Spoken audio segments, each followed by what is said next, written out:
नंदिता रसोई में अपने परिवार के लिए खाना बनाने जाती है। तभी वो देखती है कि रसोई में आटा खत्म हो गया था। अब वो कहती है, अरे ये क्या यार, कोई है भी नहीं, वैभव भी काम से नहीं आया और देवर जी भी नहीं आया। एक काम करती हूँ, थोड़े से चावल पड़े हैं वही बना लेती हूँ। अब नंदिता ने सब लोगों के लिए दाल के साथ चावल बनाकर रख दिए। थोड़ी देर में नंदिता ने सब लोगों के लिए रात का खाना परोस दिया। उसका पति वैभव, देवर विपिन, सास सारिका, ननद कंचन और ससुर महादेव सब साथ में बैठकर खाने का इंतजार कर रहे थे। लेकिन जैसे ही उन्होंने खाने में रोटी नहीं देखी तो उसका देवर विपिन बोला, अरे ये क्या भाभी, आपको पता ना मुझे चावल खाना बिल्कुल अच्छा नहीं लगता, लेकिन फिर भी आपने चावल बनाकर रख दिए। देवर जी, आप और वैभव दोनों ही काम से वापस नहीं आए थे और घर में चावल के अलावा कुछ बनाने के लिए था नहीं, इसलिए मुझे यही बनाना पड़ा। कोई बात नहीं विपिन बेटा, कभी कभी खाना पड़ता है। चल अभी जो बनाए खा ले प्यार से। नहीं, आप लोग जानते हैं मुझे चावल से सख्त नफरत है और चावल खाना मुझे बिल्कुल अच्छा नहीं लगता। मैं चावल नहीं खाऊंगा। मैं अपने लिए ऑनलाइन बाहर से कुछ मंगा रहा हूँ, आप लोग अपना देख लो। विपिन की बात सुनकर सभी घर वालों का चावल खाने का मन बिल्कुल हट गया। जिसके बाद वैभव बोला, छोटे, जब तू बाहर से रोटी मंगा रहा है तो मेरे लिए भी जरा 4 रोटी मंगा दे। और मेरे लिए 3। इस तरह सभी परिवार वालों ने दाल के साथ बाहर से रोटी मंगवा ली और खाना खाया। ये सब देखकर नंदिता को बुरा तो बहुत लगा। उसने मन ही मन सोचा, कोई ना कोई दिन तो ऐसा आएगा जब इस परिवार के लोगों को चावल खाने ही पड़ेंगे। तब देखती हूँ कैसे एडजस्ट करते हैं। इतने नखरे तो किसी राजा महाराजा के भी नहीं होते जितने इनके। ऐसे ही कुछ दिन गुजरते हैं और एक दिन जब सभी घर वाले टीवी देख रहे थे तो टीवी पर एक ऐड आता है। ये ऐड जन्नत प्लाजा की थी और उस ऐड को देखकर सभी परिवार वाले बहुत खुश हो जाते हैं। और सारिका कहती है, वैभव बेटा जरा ये देख तो, ये तो इस जन्नत प्लाजा की ऐड है। इसके बारे में मेरी पड़ोसन बता रही थी। ये बहुत अच्छी जगह है और यहाँ पर ना खाने के लिए बहुत अच्छे अच्छे आइटम मिलते हैं, रहने के लिए 5 स्टार कमरे भी मिलते हैं और स्विमिंग पूल भी है। तभी नंदिता की बेटी चारू, जो कि वहीं स्कूल से आकर बैठी हुई थी, वो कहती है, चाचू, हम ऐसी जगह घूमने के लिए नहीं जा सकते क्या? मुझे भी घूमने के लिए ऐसी जगह जाना है, सुना है बहुत अच्छी होती है। बेटा, हमारे पास इतने पैसे नहीं है कि हम इतनी महंगी जगह पर घूमने के लिए जा सके, लेकिन कुछ समय के बाद जब मेरा प्रमोशन हो जाएगा तो मैं तुम्हें पक्का ऐसी जगह घूमने के लिए लेकर जाऊंगा। तुम बिल्कुल फिक्र मत करो। चारू खुश होने के बाद विपिन के गले लग जाती है। चाचू, आप कितने अच्छे हैं, हमारा कितने अच्छे से ध्यान रखते हो। ऐसे ही कुछ दिन गुजरते हैं और एक दिन विपिन के साथ घर पर उसके एक दोस्त मनीष का आना होता है।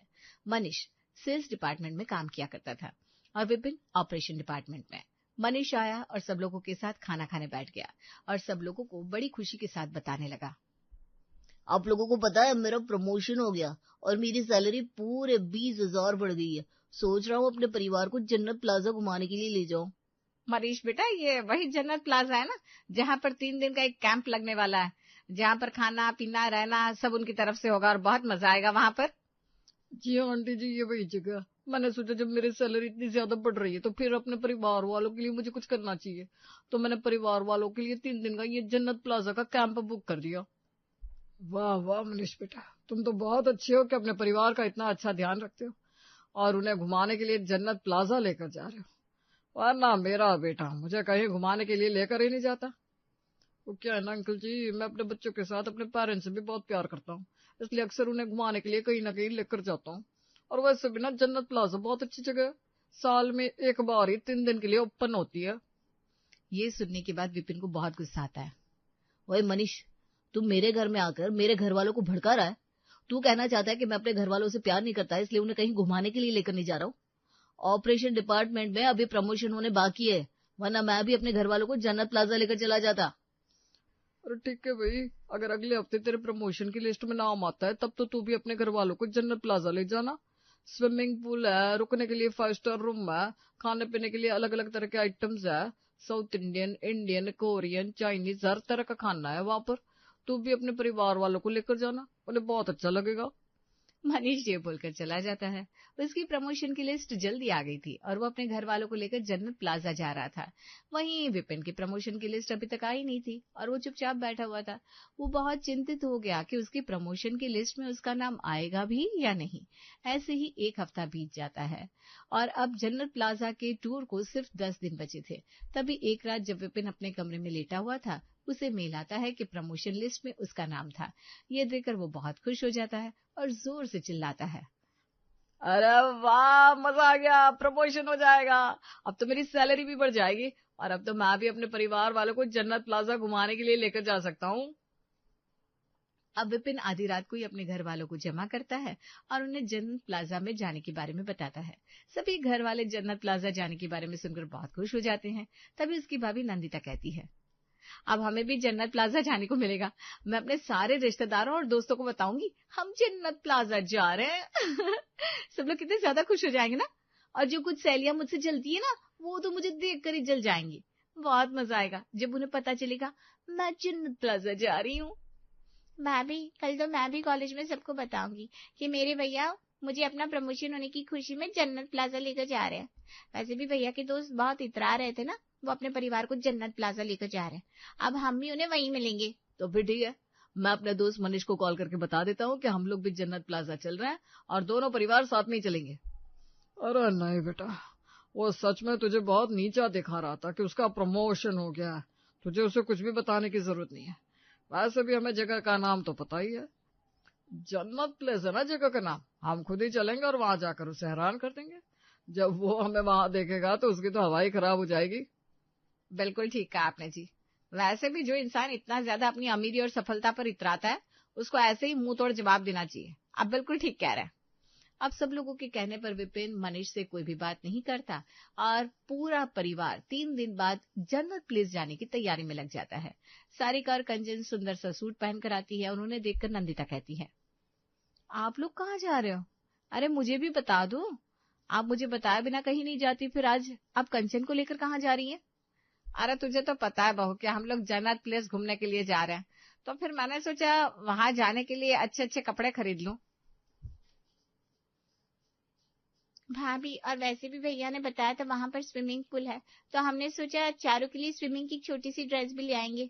आज आपने बहू और बेटी में फर्क कर ही दिया ना। अगर आप मुझे अपनी बेटी की तरह मानती तो आप मुझे भी अपने साथ लेकर जाती ना। वैसे भी वहां पर सारे अमीर लोग आएंगे और वो भी नेल एक्सटेंशन करवाकर। मुझे भी नेल एक्सटेंशन करवाना था। अगर आप मुझे अपने साथ ले जाती तो क्या हो जाता? अरे मुझे लगा कुछ समय पहले जब तेरी बहन की शादी हुई थी तूने सारा जरूरी सामान तो खरीद लिया होगा, इसलिए मैंने तुमसे पूछा नहीं।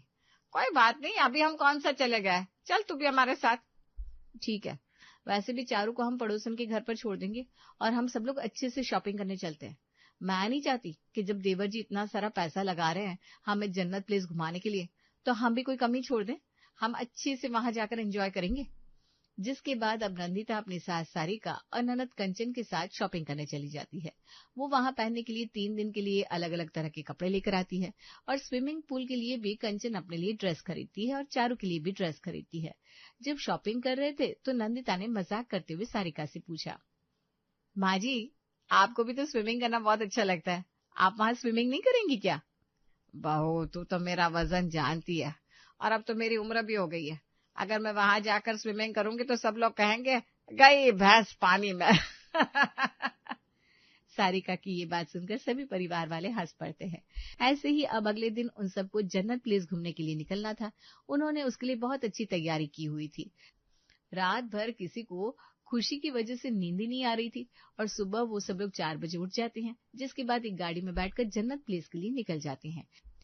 रास्ते में उन्होंने गाने चलाए हुए थे। विपिन ने कहा, माँ वैसे तो मुझे मनीष बता रहा था कि वहां की बुकिंग बहुत महंगी है, लेकिन जब मैंने जन्नत प्लेस की बुकिंग की तो वो तो काफी सस्ती थी। मुझे तो समझ में ही नहीं आया ये इतनी सस्ती कैसे हो सकती है। हो सकता है बेटा कि तेरा दोस्त तुझसे जलता हो, इसलिए जानबूझकर तुझे ज्यादा दाम बताए। तो इतना ध्यान मत दे उसकी बातों पर। माँ जी सही कह रही जी। देखना जब वो हम सबको परिवार सहित वहां पर देखेगा ना तो हैरान रह जाएगा कि विपिन भैया कितने अच्छे हैं जो हम सबको लेकर आए हैं। रास्ते के बीच में ही बारिश शुरू हो जाती है, जिस वजह से वो रास्ता और मौसम और ज्यादा सुहाना हो जाता है। बारिश होते देखकर चारू कहती है, चाचू अब तो वहाँ की स्विमिंग पूल में भी और ज्यादा पानी भर गया होगा, स्विमिंग करने में और भी मजा आएगा। मैं तो रूम में आराम करने से पहले ही स्विमिंग पूल में चली जाऊंगी। हाँ हाँ क्यों नहीं चारू, और तुम अकेले क्यों जाओगी? तुम्हारे चाचू भी तुम्हारे साथ स्विमिंग पूल में स्विमिंग करने के लिए जाएंगे। और मैं तो उस कुर्सी पर बैठूंगी जिसमें अंग्रेज बैठते हैं ना, चश्मा और टोपी लगाकर। कितना अच्छा लगता है। और सुनिए जी, आप मेरी 2-4 तस्वीरें खींच देना ताकि मैं फेसबुक में डालकर अपने दोस्तों को थोड़ा सा जला सकूं। थोड़ी देर में वो लोग जन्नत प्लेस पहुंच जाते हैं। वो जगह बिल्कुल वैसी नहीं थी जैसा कि मनीष ने उन्हें बताया था। वहां जाने के बाद पूरा परिवार एक दूसरे का चेहरा देखने लगता है, लेकिन किसी के मुंह से कुछ नहीं निकलता। तभी विपिन अपनी चुप्पी तोड़कर कहता है, मुझे नहीं लगता यहाँ पर कोई 5 स्टार रूम होंगे, बल्कि मुझे तो यहाँ पर 2 स्टार रूम जैसा फील आ रहा है। तभी चारू की नजर वहां पर पड़े छोटे छोटे गड्ढों पर पड़ती है, जिसमें बारिश की वजह से पानी भर गया था। चारू अपने चाचा की छोटी उंगली पकड़कर कहती है, चाचू देखो ना, यहाँ पर तो स्विमिंग पूल भी नहीं है, बस यहाँ पर जो गड्ढा हुआ था उसमें पानी भर गया है। मैं इसमें अपनी नई स्विमिंग पूल वाली ड्रेस पहनकर थोड़ी ना जाऊंगी। ये सब कुछ क्या हो गया?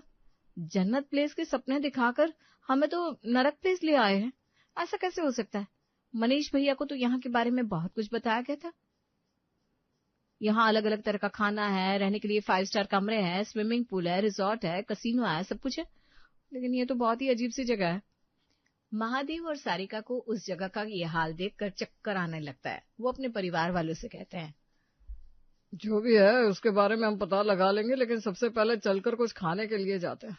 मुझे बहुत भूख लगी है। यहाँ के 5 स्टार खाने के इंतजार में मैंने कुछ खाया भी नहीं।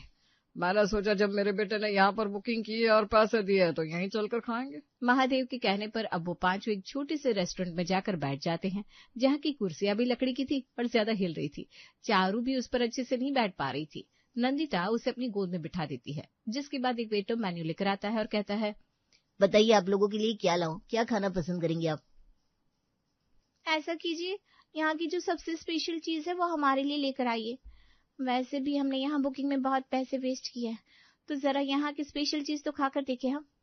कम से कम उम्मीद करते कि यहाँ की स्पेशल डिश तो अच्छी होगी। पता चले कि यहाँ पर ऐसा क्या स्पेशल है जो 2-4 लोग यहाँ पर दिख रहे हैं, वो भी क्यों आ रहे हैं। जिसके बाद वो वेटर वहां से मुस्कुराते हुए चला जाता है। थोड़ी देर बाद 10 तरह के चावल की एक थाली लेकर आता है। नंदिता के परिवार वालों को चावल खाना बिल्कुल अच्छा नहीं लगता था। उन लोगों के सामने जब 10 तरह के चावल की थाली आती है तो वो हैरान रह जाते हैं और विस्मय में हंसते हुए कहते हैं, ये बात आप लोगों के लिए कही थी कि कभी अगर जिंदगी में खाने के लिए सिर्फ चावल मिले तो आप क्या करेंगे। मुझे नहीं पता था कि मेरे गुस्से में कही गई बात इतनी ज्यादा सच निकल आएगी। बाहू, इसीलिए कहती हूँ जो भी बोल सोच समझ कर बोल। कभी कभी जुबान पर सरस्वती होती है। आज जब इस वेटर महाराज से यहाँ के स्पेशल चीज लाने के लिए कहा तो ये भी हमारे लिए 10 तरह के चावल की थाली लेकर आ गया। और तू तो जानती है हम लोगों को चावल खाना बिल्कुल अच्छा नहीं लगता। जिसके बाद अब वो सभी लोग वहां से बिना खाना खाए पैसे देकर उठ जाते हैं, क्योंकि उन सब लोगों को चावल खाना बिल्कुल अच्छा नहीं लगता था। वैभव के पिता महादेव विपिन से कहते हैं, बेटा तू अभी के अभी अपने दोस्त को कॉल कर और उसे बोल कि वो तो इस जगह की बहुत तारीफ कर रहा था। आखिर इस जगह में ऐसा कुछ भी क्यों नहीं है? और वो तो कह रहा था वो भी अपने परिवार के साथ यहाँ आया, तो हमें नजर क्यों नहीं आ रहा? जी, अपने घर से लेकर यहाँ पहुंचने तक अब जाकर समझदारी की एक बात की है आपने। बेटा कॉल लगा उसे और अच्छे से उसकी खाट खड़ी कर। सबके कहने पर विपिन अपने दोस्त को कॉल करता है। मनीष कॉल उठाता है। यार कैसा है तू? ऑफिस में सब कुछ ठीक तो चल रहा है ना? मैं तो यहाँ जन्नत प्लाजा आया हूँ और यहाँ पर बहुत मजा कर रहा हूँ। मेरी बीवी और बच्चे तो स्विमिंग पूल से बाहर ही नहीं निकल रहे। अरे मनीष भाई क्यों झूठ बोल रहा है? मैं खुद यहाँ खड़ा हूँ, लेकिन तू तो मुझे कहीं नजर नहीं आ रहा। विपिन तू कब आए यहाँ? दरअसल 1 हफ्ते के बाद मेरे भी प्रमोशन की मेल आ गई थी। मैंने सोचा तुझे बताता नहीं हूँ, वहां आकर अचानक सरप्राइज दूंगा। लेकिन ना तो मुझे यहाँ 5 स्टार रूम मिला, ना ही यहाँ 5 स्टार खाना मिल रहा है, बल्कि यहाँ तो 10 तरह के चावल की थाली के अलावा और कुछ भी नहीं है। और स्विमिंग पूल की तो बात ही छोड़ दे। ऐसा कैसे हो सकता है? अरे भाई मैं भी तो आया हूँ यहाँ पर, सब कुछ तो है। उसे किस जगह आया तू? जरा उस जगह का नाम तो बता। भाई उसी जगह आया हूँ जिस जगह के बारे में तू मेरे घर आया था तब बता रहा था, जन्नत प्लेस। वहीं पर खड़ा हुआ हूँ। मैंने यहाँ पर 3 दिन की एडवांस बुकिंग भी कर दी है, लेकिन यहाँ पर कुछ भी नहीं है। ये सुनने के बाद मनीष जोर जोर से हंसने लगता है, जिसके बाद कहता है, भाई तेरा तो सच में बहुत बड़ा कट गया। तुझे जन्नत प्लेस नहीं जन्नत प्लाजा बुक करना था, और अब तो तू यहाँ पर आ भी नहीं सकता क्योंकि कल यहाँ पर लास्ट है और अब तो ये लोग बुकिंग भी नहीं लेंगे। खैर कोई बात नहीं, तेरे नसीब में यहाँ पर आना लिखा नहीं था और ना ही यहाँ का महंगा खाना लिखा था। अगले साल ट्राई कर लेना दोस्त। मनीष ये बोलकर हंसते हुए कॉल कट कर देता है। उस समय फोन स्पीकर पर था। अब विपिन की आंखों से आंसू आने लगते हैं। उसे बहुत बुरा लगता है, जिसके बाद सारिका भी मायूस हो जाती है और नजरें नीचे झुकाकर कहती है, अब क्या किया जा सकता है? तूने तो हम लोगों के लिए अच्छा ही सोचा था, लेकिन हम जन्नत प्लाजा की जगह जन्नत प्लेस आ गए, तो इसमें हमारी क्या गलती? कोई बात नहीं, आज 10 तरह के चावल की थाली खाकर ही यहाँ से चलते हैं। शायद हमारे नसीब में छुट्टी के नाम पर वही लिखी थी। माँ जी, कभी कभी मजबूरी हमें सब कुछ करने पर तैयार कर देती है। देखिए, आज मेरा परिवार जो चावल को बर्दाश्त भी नहीं करता था, वो पैसे खर्च होने पर 10 तरह के चावल की थाली खाने को भी तैयार है। विपिन ने वहां आने के लिए बहुत पैसे खर्च किए थे और सब लोगों के लिए 3 दिन की बुकिंग की थी, इसलिए उसका परिवार समझदारी से काम लेता है और उसी जगह 3 दिन के लिए रुकता है। 3 दिन तक उन्हें 10 तरह के चावल की थाली ही खाने को मिलती है, जिसके बाद अब आखिरी दिन उन्हें वो थाली अच्छी लगने लगती है और महादेव कहता है, वैसे ये 10 तरह के चावल की थाली इतनी बुरी नहीं लगती जितना हम बुरा समझ रहे थे। बहू, तू भी घर पर कभी कभी हमारे लिए 10 तरह की चावल की थाली बना दिया करना। आखिर यहाँ आने के बाद हमें जन्नत प्लाजा और प्लेस का फर्क तो समझ में आया, और रोटी और चावल का भी। 3 दिन वहां बिताने के बाद अब विपिन और उसका पूरा परिवार वापस अपने घर आ जाते हैं, जिसके बाद अब वो खाना खाने में कोई नाटक नहीं करते थे और हफ्ते में 2-3 दिन उन लोगों के घर अब चावल भी बन जाया करता था। और नंदिता भी इस यादगार ट्रिप को हमेशा याद रखती है।